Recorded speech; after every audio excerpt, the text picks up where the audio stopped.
2511. Earth is lost, and humanity is enslaved. Every sentient, hyper-intelligent species in the galaxy bent the knee to the Lockdung Empire. Every pre-spaceflight civilization was manipulated and uplifted by the Lockdung into becoming their loyal servants. They dominated the minds of their subjects through advanced psionic abilities. Puppet leaders were put in place to govern each sector. Pockets of resistance slowly died out one by one. The galaxy stood silent as every alien race's unique culture was slowly snuffed out and homogenized. A new era had dawned, and with it came the deafening music of defeat, a silence so loud and never-ending it quelled all resistance faster than any bullet could. 2578. A furious breath of fire interrupts the long silence. An explosion is heard across Earth. Several messages are broadcast. We are not their slaves. Earth is our home. We are done kneeling. Panic. Then chaos. Then everyone stood silent. It was quiet once again, but it wasn't the same as before. It was faint, but everyone could hear it. The rhythmic thumping of a beating heart that could be heard across the entire galaxy. It gave them the one message they all needed to hear. We are still alive. 2598. A resounding cry tears a hole through the entire Lockdung Empire. Earth is ours again. And with this news comes inspiration. Thrall races across the Empire begin to resist. The Lockdung scramble to regain control over their sectors, but they are overwhelmed by the sudden resistance. They are left with no choice but to abandon the resisting star systems. Their borders shrink ever so slightly. 87 years of Lockdung rule have finally come to an end. The Long 87 is what they would call it. A new era had dawned, and with it came the beautiful music of victory. A resounding cry so loud and never-ending, it fueled all resistance faster than the speed of light.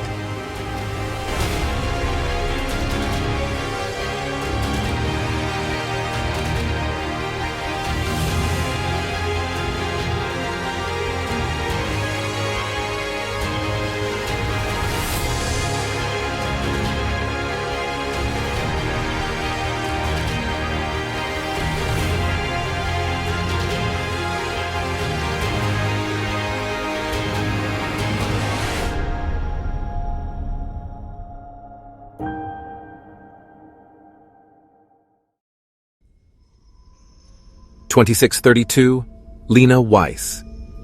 Of course her ascender would break at that moment. She was so close to buying a spare but didn't want to shell out the extra credits to have one imported. She was regretting that decision now that she had just descended about 300 feet down a sheer drop. Climbing back up the rope wouldn't be impossible, but it would be exhausting. The real question was rather whether she should go back now or risk going further into the ruin. She wouldn't get paid if she came back empty-handed, and since she needed to buy a replacement ascender, it would be a loss she couldn't afford. Forward it is. The ruin was definitely Lockdung architecture. She had to scale the sheer drop because of a broken energy lift. They were usually inside of these abandoned Lockdung structures, but she'd never encountered a broken one before. The way it was damaged almost seemed deliberate. Like the previous occupants didn't want anyone to see what was inside. Hopefully that means there's something worth finding in here. Lena navigated the dark halls with a confident stride. Every Lockdung ruin she's been to has had similar layouts. This one seemed to be mostly the same aside from a few extra rooms here and there. Unfortunately, that didn't mean extra loot for her to scavenge. But she hadn't reached the veritable treasure trove yet. She knew the facility's storage was always where the good stuff was hiding. The armory was also worth checking out even if there weren't any weapons. For whatever reason, the Lockdung decided that ammo wasn't worth grabbing when they abandoned their facilities. Most of the time, that's all she could find, but she was fortunate enough to stumble onto a few plasma rifles in the past, one of which was currently strapped to her back. It wasn't designed for human hands, so she had to pay a weaponsmith to get it modified, but the credits were well spent. She stopped when she encountered another energy lift. Fortunately, this one was still in working order. She stepped onto its platform and tapped the holographic console. She was hit with what felt like a small gust of wind, and soon enough strands of her long black hair began floating around her head. With confirmation that the gravity had been lowered, she leapt off the platform and gently floated down about 40 feet. She landed on a second platform and tapped another holographic console to restore gravity. She continued her journey throughout the facility, making note of the room layouts she recognized. Medical wing, barracks, altar, weapon workshop, armory. Finally, something worthwhile. The mechanical door slid open to reveal rows of weapon racks lining the walls, as well as several egg-shaped crates used to store ammunition. After a thorough search of the room, she managed to snag an intact grenade as well as half a crate of plasma cartridges. Both of those would fetch a decent price. Either Logan would find her a buyer, or he would buy it himself. Lockdang weaponry was always a hot-button item on the market. It was a shame there wasn't more to find in the way of weapons. She was hoping to keep the ammo for herself. Plasma cartridges themselves weren't necessarily expensive, but if she wanted to buy more for her rifle, then she would need to get them imported. There wasn't much industry on Etheria ever since the Alliance decided to turn a blind eye to the planet. Apparently, their resources were better spent on attacking the Trinima systems, rather than establishing some semblance of law and order on their frontier worlds. That worked out well for people like Logan, but not so well for anyone just trying to get by on Etheria. Now she was stuck scrounging around for whatever scraps she could barter with, not knowing if she'd be able to afford her next meal. Armory's clear. Next up, storage. These facilities always had something worth salvaging, but the range of value always depended on the buyer. Logan had a limited list of contacts, but the galaxy was full of collectors, especially with Lockdeng artifacts becoming more and more rare. Sometimes people would reach out to him and ask for something specific. Those were usually the highest-paying jobs. Of course, Logan would always take a 60% kickback for networking her with the client in the first place, but she would still get a decent payout on those jobs regardless. She was 13 when she went on her first expedition and found a map detailing outposts and strategic locations across the system. Logan sold it to the Alliance for a hefty sum, and she's been scavenging Lockdeng ruins across the planet ever since. That was more of a one-off find, though. Most of the outposts just contained mementos or personal artifacts that once belonged to either the Lockdeng or one of their thralls. Waryen artifacts usually sold for the most credits. Their society contained thousands of different clans, all searching for any signs of their lost members. Combine that with the fact that Waryen and humans have an incredibly close relationship with each other. It's no wonder they were some of Logan's best customers. Putting her thoughts aside, she pushed ahead. As she continued forward through the food processing area, she began to feel a strange tingling in the back of her mind, and she swore she could hear whispering. Could it be? Her mind had played tricks on her before, but luckily she had been through this situation enough times to know what to do. She closed her eyes and focused on the whispering. She invited the tingling sensation in, letting it envelop her entire person. Soon, the whispering became louder, speaking a language she didn't understand. There was no doubt in her mind now. She definitely wasn't imagining it. She'd heard that whispering enough times in her youth to know that there was an artifact in this place that was connected to the Lockdeng psionic network. And an artifact like that was worth some serious credits, potentially life-changing if she found the right buyer. But she'd need to get her hands on the artifact first. She opened her eyes, and the whispering continued like a voice calling out to her in the dark. She followed its siren's call through the corridors of the facility, expecting it to be located in storage. But as she reached the door to the storage room, she noticed that the whispering was coming from deeper in the facility. As alluring as the artifact was, she still didn't want to pass the storage room by, so she gave it a quick sweep, grabbed everything useful, and continued following the whispers. They gradually grew louder with each step, until eventually she stumbled upon something completely unexpected. A purple crystal floated at the center of a glowing platform. Lena had studied the Lockdeng enough to know that this was what they called a gateway chamber. It was essentially a two-way teleportation device that used modified telic portals to rapidly transport individuals between receiver nodes. They were extremely rare, and you could only access them with an ascension crystal. She'd encountered only one other gateway on her expeditions, but lacked the crystal in order to access it. And this one's crystal was just floating there, as if it wasn't the key to the most advanced piece of technology in the known galaxy. The crystal itself also required its own key in order to use. They only responded to psionically gifted individuals, so only the Lokdang and a few genetically predetermined humans had the ability to operate the gateways. And she just so happened to be a lucky winner in the gene lottery. Lena stepped onto the platform and gawked at the crystal. The sound of the whispering had become almost overwhelming. She cautiously reached for the crystal and gently grasped it into her palm.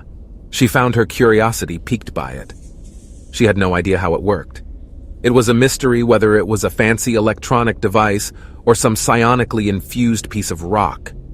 Lokdang technology was always so hard to understand.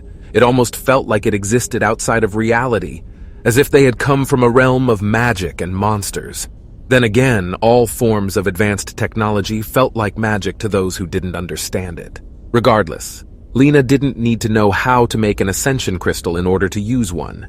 It was a fairly simple process, even to a novice psionic user such as herself. She closed her eyes and transferred her own psionic energy into the crystal. The crystal glowed in response and began to vibrate in her hand.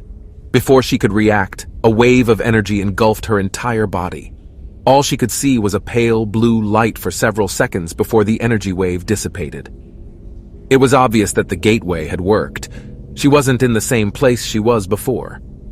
It dropped her onto another gateway platform, which made sense given that they came in pairs. She examined her surroundings, and the sight before her was grim.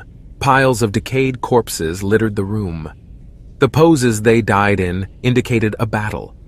Several of them were obviously Lokdang, but Lena had no idea what the others were. They were humanoid, but their feet were more hoof-like and their faces lacked nose holes. She didn't really know of any species that matched that description, but that wasn't unexpected.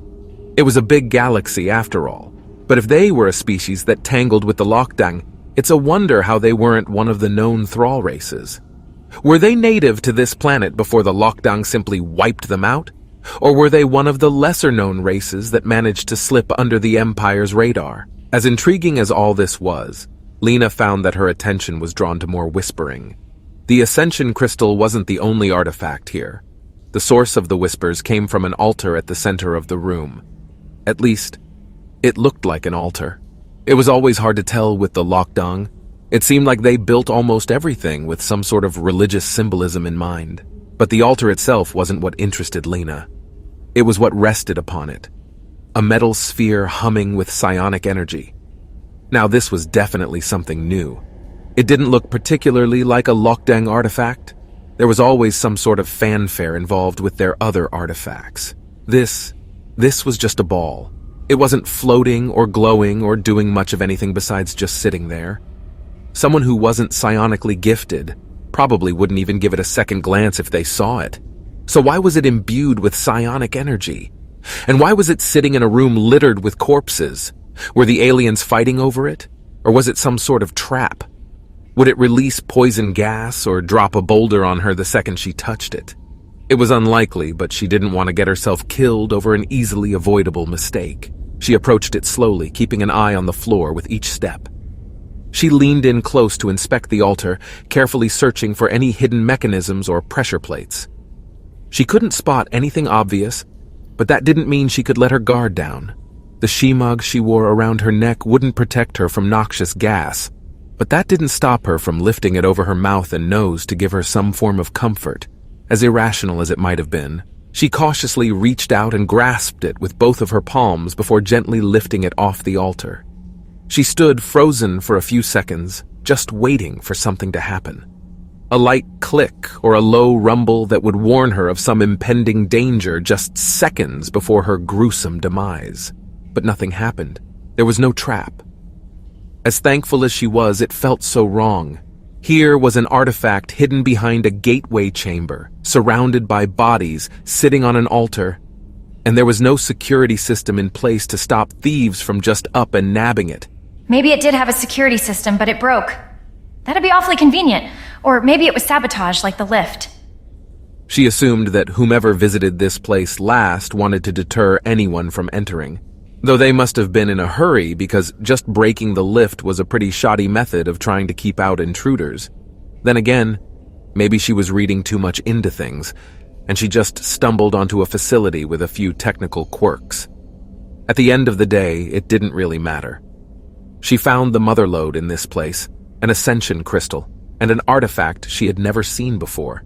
She foresaw a big payout in her future. She stuffed the artifact into her satchel and pulled out the ascension crystal. After hopping back onto the gateway chamber, she zapped herself to the other receiver node. She then began the process of tracing her steps back to the entrance. Now, all she had to do was climb out of this place. And given that her ascender had broken on entry, she wasn't looking forward to manually rope climbing up several hundred feet. Her arms were certainly going to be screeching in pain at the end of that journey. At least the rest of her gear was still intact. Lord knows what she would have done if her harness had also broken, but her broken equipment was certainly trivial after the haul she'd found today. She would have to set up a pulley system in order to get the ammo crate out of there, but she figured she had the time to rig one up. And considering she had just found 2 lockdang artifacts, she figured she would keep that ammo for herself instead of selling it. It was shaping up to be a much better day than she expected. Beth Meyer. It was rare for aliens to visit Etheria. Rarer still for those aliens to be members of the Ligans. The planet was technically under Alliance jurisdiction, but it sat so far apart from the rest of their sectors that they couldn't give it the same attention as their other planets. Frontier worlds were practically left to fend for themselves against the leftover gangs that fled the Trinema systems, and that's how Beth found herself in the employ of the Fractured. Everyone on Etheria was working for them in one way or another. Even the Ligans were practically bending over backwards to serve their every whim, though they would never admit it. They had recently entered into some kind of trade deal with each other. Etheria was a hotbed for Lockdang ruins, so that naturally made it the place to go if you wanted to buy Lockdang artifacts. The only problem? The Ligans controlled all communication in and out of the system. Any potential buyers would have to go through the Ligans in order to do business with the Fractured, and vice versa. The two groups decided that it would be more lucrative to partner up in this regard. The Ligans take a cut for providing the contact, and the Fractured takes the rest for providing the artifact. A simple business arrangement that kept all parties happy. Recently, the Ligans had found a client who was looking for something in particular, but Logan refused to elaborate on what exactly it was they wanted. This mystery client had provided them with a key to one of the facilities on the planet. How he managed to procure such an item still remained a mystery to even Logan. Either way, it was a piece of Lockdang technology, which meant it required a person with psionic abilities to use. Luckily, Logan had just the girl for the job. That's what Lena was off doing while Beth sat in the embassy building, which the Alliance was kind enough to build before abandoning the planet. She was there on some unofficial business with her childhood friends, Gabe and Priscilla. A Breg by the name of Tix Bohr wanted to see them. He was a bit of a rebel amongst the Ligans, much like Beth and her friends. He operated under the belief that the grunts looked out for each other. He'd come through in the past with a few side rackets. Strictly hush-hush, of course. Beth was always happy to receive a little bit of information and a few extra credits under Logan's nose. It was never anything huge, though. Beth operated under the strict rule of, "Don't piss Logan off." He had a mean streak about him, and she had zero interest in getting on his bad side. But that didn't stop her from agreeing to see Tix today. Her, Gabe, and Priscilla all sat in the embassy building awaiting his arrival. Beth fiddled with the Vic on her wrist and read through her virtual novel. She had recently become very interested in Waryen literature and wondered just how accurately the books depicted the different Waryen clans. Gabe and Priscilla, on the other hand, were more engaged in conversation. "I think we should just turn his offer down," Priscilla said. "You don't even know what he wants yet," Gabe countered. "Does it matter? Whatever it is, Logan won't be happy about it if he finds out." "What are you being so skittish for? We've worked with Tix plenty of times before. His stuff is always solid and he keeps us out of trouble." "I just don't know if it's a good idea to keep pushing our luck like this. Sure, we've gotten some extra money because of Tix, but we don't have to make this a permanent arrangement. I think we should count our blessings and not risk getting caught." "I understand your caution. I do. But how about we just hear him out first?" "Sure. As long as we tell him no after we've heard him out. Gabe threw up his arms in frustration. Beth, you want to weigh in on this? Oh no, I'm enjoying the show far too much to interrupt. Besides, do you really want me to help you gang up on poor Priscilla? The girl's already quivering at the thought of Logan's wrath. Priscilla rolled her eyes. Very funny, Beth. Yeah, well, if you're so concerned, you don't have to stick around. You could leave and not incriminate yourself further if you really want to. If only it were that easy. Logan will lump me in with everything that you guys do. You know that. Sounds like you're stuck with us then. And since Gabe and I vote on hearing him out, I guess that means you're overruled. It must be a daunting task. The two of you single-handedly keeping democracy alive on Etheria. See, you can be funny too. The playful banter was soon interrupted when the door to the meeting hall slid open to reveal a bird-like alien creature. As far as Beth knew, the only Bregs to set foot on Etheria were those under the employ of the Ligans. The Bregian hegemony notably disavowed all actions taken by the pirate gang during their time in the Trinema systems. About time you showed up, Tix. Yes, well, the life of an ambassador is a busy one, especially these days. He looked over the trio in the room. Will Lena not be joining us? She's checking out that ruin your bosses gave us the key to. Depending on what she finds in there, this could be very fortunate timing. Why? What have you got? Information, Gabe, and gainful employment. The kind that will get all of us off this despicable planet. I'm not sure I follow. Then let me start from the beginning. You're familiar with the Zakiras, yes? The trio nodded. Well, that contact of ours, the one who gave us the key to the lockdown facility, he claims to be a former Zakira leader. Aren't they all dead? Apparently not. At some point he fell in with another gang, a Froon something or other. It doesn't matter. They're operating out in the Xeno-Ratio system on the planet Adamo. He looked at Beth. I know you're familiar with it. Beth shrugged. Sure, never been there though. A beautiful place if you believe the stories. This man, Hesh, was shelling out a lot of credits for something specific. A metal sphere is how he described it. He wouldn't say anything else. And he thinks this metal sphere is inside the Lockdang ruin he gave us the key for. That was what he implied. He didn't tell us where the key came from or what the sphere was. But as soon as we saw how much he was offering, we didn't care. So an old gang leader is shelling out big numbers for a metal ball. Gabe summarized. How does that help us get off this despicable planet? It helps because I found an alternate buyer, one who is also residing on Adamo. Apparently he caught wind of this Hesh character's dealings with us and rushed to make a counter-offer. But he wasn't shelling out the same dosh as Hesh, so my bosses turned him down. That's when I stepped in and gave him an alternate offer. I could sell to him at a greatly reduced rate if he was willing to hire on 5 new workers permanently. He would have to provide full amenities, of course, room and board, and transport off the planet. And he agreed to that? Beth asked, dumbfounded. He did indeed once I mentioned both you and Lena by name. Beth furrowed her brows. Why would he care about me and Lena? Because he happens to be a Mr. Lucas Weber. Tix said, knowing the emotions that name would evoke in Beth. Tix. Tix put up his hands defensively. Now don't get upset. You didn't think to talk to me about this first? The opportunity was there, so I took it. Do you know how hard Logan has worked to make sure word of my survival never reached my family? Telling my uncle that I'm alive? There's no going back from that. It was out of necessity, Beth. And don't pretend like you're not yearning to escape this place as much as I am. Of course I want to leave. God, I didn't think I'd be forced into a situation like this. If Logan finds out about this... He won't. Please, relax. I've explained the situation to Lucas. He understands how uniquely delicate our position is. He is going to help us so long as we can get him that artifact. And what happens if Lena doesn't find the artifact? What are we doing then, Tix? Then we maintain our discretion. If Lena returns from her expedition without the artifact, then we figure it out from there. But for now, let us assume that she will find it. Beth pinched the bridge of her nose, but ultimately relented. Fine, let's say she comes home with the artifact. I tell her everything you told me, then what? Then you let me know that she has it. I'll contact Lucas and confirm it with him. Then he'll send some of his people out here to escort us off-world. And then what? We work at a museum for the rest of our days? A museum is nothing without exhibits. We'll become artifact hunters, traveling the galaxy in search of pieces of galactic history.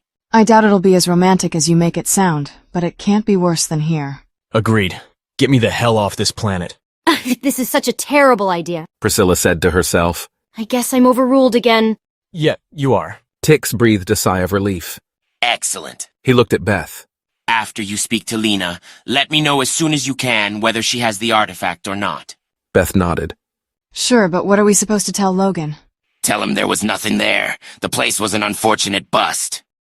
I guess that's all we can do. I just hope he buys it. He won't have much of a choice. Even if he suspects something, we'll be long gone before he can get any evidence. Knowing Logan, he won't need much evidence to nail us to the wall. We're in this together, Priscilla. Don't forget that. Great! So we can all die together. Would you relax? No one's dying. Amen to your optimism. Don't act like this is some off-the-cuff, poorly thought-out plan.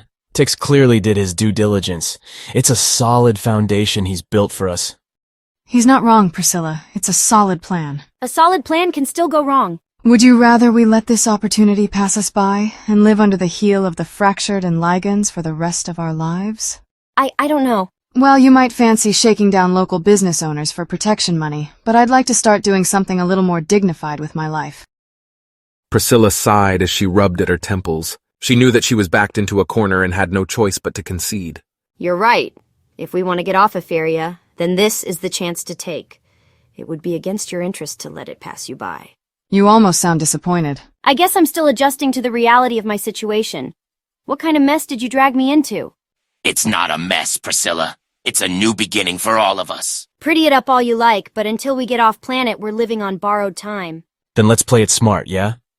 Be discreet and do everything in your power to make sure news of this plan stays as far away from the Midspire as possible. Right, and no discussing this with anyone outside of this room, excluding Lena. None of you are amateurs. I wouldn't be taking this risk if you were. I guess that's that then. How about we wrap this up so no one starts getting suspicious? Logan's still waiting for us at the Midspire. Sounds good to me. Tix said before looking at Beth. Remember, contact me as soon as you can.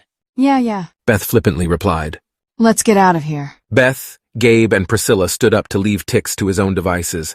The embassy building itself also served as his living quarters while he remained on the planet.